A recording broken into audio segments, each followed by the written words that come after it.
itlog at yan, slice bread. Yung ube slice bread at yan ang ating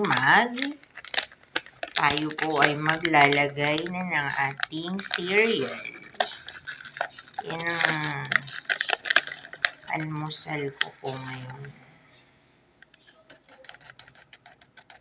Okay, sayang. Ayan.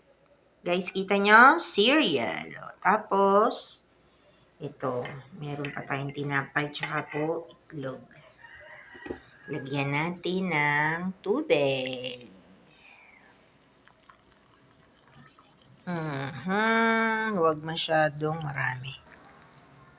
Yun. Depende po sa inyo. Kung gusto nyo matabang, gusto nyo mas matamis. Pero ako ayoko ng sobrang tamis. Kaya ito, kulang pa yan. Lalagyan pa natin. Yan, cereal. O, di para ka nang kumain ng kanin. Tapos ito pa. Yan.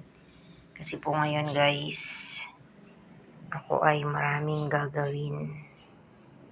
Kailangan makalabas na tayo ng bahay bago pa tuluyang uminit. Kasi alam naman natin ngayon mainit. Kaya dapat lahat ng pwedeng magawa na habang maaga pa ay gawin na natin.